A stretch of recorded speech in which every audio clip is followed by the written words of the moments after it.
দুর্গাপুর নামে এক ছোট গ্রামে বসবাস করে পলাশ। ছোট্ট একটা কুঁড়ে ঘরে তার বউকে নিয়ে অনেক কষ্টে সে দিন কাটায়। একদিন সকালবেলা সে তার বউ রূপাকে বলল, বউ, ও বউ, আমি জঙ্গলে যাব কাঠ আনতে। এদিকে এসো, আমার কুড়ালটা নিয়ে এসো। এই নাও। বলছি, আসার সময় কয়েকটা শাক পাতা নিয়ে এসো না গো। আজ ঘরে কিচ্ছুটি নেই যে আমি রান্না করব, শুধু অল্প একটু চাল ছাড়া। তুমি তাড়াতাড়ি চলে আসবে, তুমি আসলে তবেই আমি রান্না করব। ঠিক আছে বউ, আমি দেখি আজকে বাজারে কিছু কাঠ বিক্রি করতে পারি কিনা। তাহলে আসার সময় কিছু চাল ডাল কিনে নিয়ে আসবো। ঠিক আছে, তাড়াতাড়ি চলে আসবে কিন্তু, আমি অপেক্ষা করব তোমার জন্য। পলাশ তার কুড়ালটা নিয়ে জঙ্গলের দিকে চলে গেল। জঙ্গলের রাস্তা দিয়ে সে হাঁটছে আর ভাবছে, না, এভাবে আর কতদিন চলবে? দিনের পর দিন কষ্ট করে যাচ্ছি, কিন্তু কোনোভাবেই কিছু করতে পারছি না। সংসারের অভাব কোনোভাবেই দূর হচ্ছে না। এই যে একটু একটু করে গাছ কাটা, দেখা যাচ্ছে এতে আর হবে না। আজকে যত কষ্টই হোক, এই পুরো গাছ কেটে বাজারে বিক্রি করে একদম বেশি করে বাজার করে বাড়ি ফিরবো। পলাশ কাঠ কাটতে শুরু করলো। পুরো গাছটা কেটে কাঠ সংগ্রহ করতে করতে সন্ধ্যা হয়ে গেল। যাক, পুরোটা গাছ কাটা শেষ হলো। যাই, এবার কাঠগুলো বাজারে নিয়ে গিয়ে বিক্রি করার জন্য ক্রেতা খুঁজি। এ কি, সন্ধ্যা হয়ে গেল দেখছি। কাঠ কাটতে কাটতে কখন যে সন্ধ্যা হয়ে গেল বুঝতেই পারলাম না। না, তাড়াতাড়ি বাজারে যাই, না হলে দেরি হয়ে যাবে, আর কাঠগুলো বিক্রি করতে পারবো না। পলাশ কাঠগুলো মাথায় তুলে নিয়ে দ্রুত হাঁটতে লাগলো বাজারের দিকে। যেতে যেতে হঠাৎ দূরে একটা চকচকে পাহাড় তার চোখে পড়ল। এ কি, এত চকচক করছে? কি এটা? দেখে মনে হচ্ছে যেন সূর্য নিচে নেমে এসেছে। একবার কি গিয়ে দেখব? এদিকে আবার সন্ধ্যাও হয়ে গেল, পরে আবার দেরি হয়ে গেলে কাঠগুলো বিক্রি করতে পারবো না। না, আজকে না হয় চলে যাই, কাল এসে দেখব। পলাশ সেদিন চলে গেল বাজারে। বাজারে গিয়ে কাঠগুলো বিক্রি করে কিছু টাকা পেল। যা টাকা পেল তাতে তার ঠিক পোষালো না। পলাশ চাল ডাল আর কিছু সবজি কিনে বাড়ি ফিরে গেল। কই গো বউ, কোথায় তুমি? এদিকে এসো।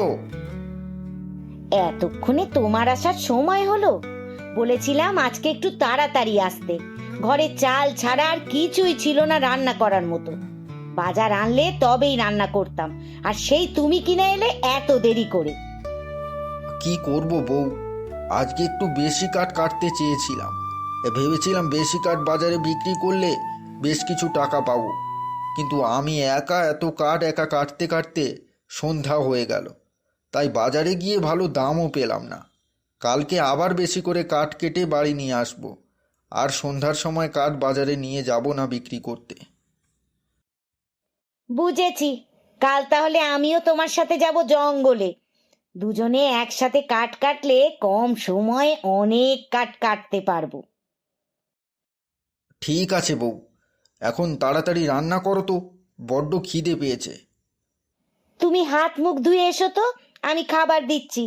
তুমি আসতে দেরি করছিলে বলে পুকুর পাড় থেকে শাক লতা পাতা কুড়িয়ে এনে রান্না করেছি। ঠিক আছে বউ, যা রান্না করেছো তাই খেতে দাও। সেই রাতে রূপা আর পলাশ রাতের খাওয়া শেষ করে দ্রুত শুয়ে পড়ল। পরদিন খুব ভোরবেলা দুজন ঘুম থেকে উঠে জঙ্গলে যাওয়ার জন্য তৈরি হয়ে নিল। এসো বউ, তাড়াতাড়ি এসো। সকাল সকাল যেতে না পারলে পরে ফিরতে গিয়ে সন্ধ্যা হয়ে যাবে। জলদি এসো আমার কুড়ালটা নিয়ে। এই তো চলে এসেছি। চলো যাওয়া যাক। ওটা কি তোমার হাতে? পুটলিতে কি নিয়েছো? আমাদের জন্য একটু মুড়ি গুড় নিয়েছি গো। কাজ করতে করতে যদি খিদে পেয়ে যায়, দুজনে একটু খেয়ে নেবক্ষণ। জঙ্গলের মধ্যে আর খাবার কোথায় পাবো বলো তো? ভালো করেছো, চলো এখন যাওয়া যাক। হুম, চলো। রূপা আর পলাশ কাঠ কাটতে জঙ্গলের দিকে চলে গেল। তারা যেতে যেতে একদম গভীর জঙ্গলে চলে গেল। একটা সময় পলাশের চোখে একটা বড় মরা গাছ পড়ল। বউ, ওই যে একটা মরা গাছ, চলো এই গাছটাই আমরা কেটে আজ বাড়ি নিয়ে যাব। ঠিক আছে, কিন্তু এত বড় গাছ আমরা কেমন করে কেটে শেষ করব গো? দুজন একসাথে হাত চালালে এটা আর কাটতে কত সময় লাগবে বলো? চলো চলো, কাজে লেগে পড়ি। তারপর রূপা আর পলাশ একসাথে কাঠ কাটতে শুরু করলো। কাঠ কাটতে কাটতে একটা সময় দুপুর হয়ে গেল। পলাশ বলল, বউ, বড্ড খিদে পেয়ে গেল, এসো আগে একটু মুড়ি গুড় খেয়ে নিই, তারপর জঙ্গলে একটা ফলের গাছ আছে, সেখান থেকে ফল পেড়ে খাবো। ঠিক আছে। রূপা আর পলাশ অল্প একটু খাবার খাওয়ার পরেই হঠাৎ করে এক ফকির এসে তাদের সামনে হাজির হলো। আমাকে একটু খাবার দে, খুব খিদে পেয়েছে আমার, একটু খাবার দে আমাকে। আমাদের কাছে এই অল্প একটু খাবারই আছে ফকির বাবা, আপনি এই সবটুকু নিয়ে যান। তোরা অনেক উদার মনের মানুষ, তোদের কাছে খাবার নেই, তবুও তোরা নিজেরা খাবার না খেয়ে আমাকে দিয়ে দিয়েছিস। তোদের আমি অনেক বড় পুরস্কার দেব। ওই যে সামনে ফলের গাছটা দেখতে পাচ্ছিস, তার পেছনে একটা পাহাড় আছে, আর সেটা স্বর্ণের পাহাড়।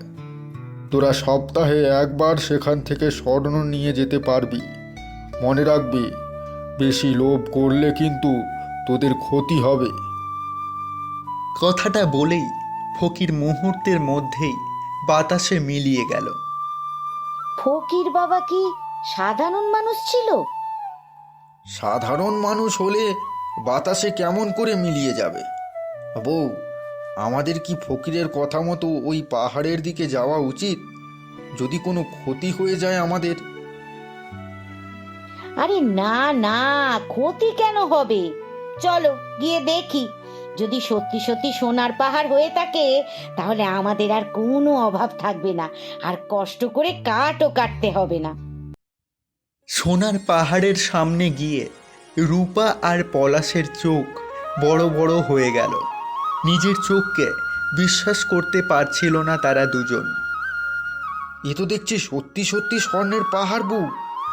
চলো বেশি করে স্বর্ণ কুড়িয়ে নিই, এখন থেকে আর কাঠ না কুড়িয়ে স্বর্ণ কুড়াবো, আর আমাদের অভাব থাকবে না। হ্যাঁ গো, ঠিক বলেছ। দুজন মিলে অনেক স্বর্ণ কুড়িয়ে নিল। আর নিতে হবে না, অনেক হয়েছে গো। কি বলো বউ, ফকির কি বলেছিল তোমার মনে নেই? সপ্তাহে শুধু একদিন নিতে পারবো, ওই একদিনেই যত খুশি নিয়ে যাও, এটুকুতে হবে না, আরো বেশি করে নাও। তারপর বস্তা ভর্তি করে সেই স্বর্ণ বাড়ি নিয়ে গেল, আর প্রতিদিন একটু একটু করে বিক্রি করে অনেক বড় লোক হয়ে গেল। আশেপাশের সবাই তাদের এমন পরিবর্তন দেখে অবাক হয়ে তাকিয়ে থাকতো।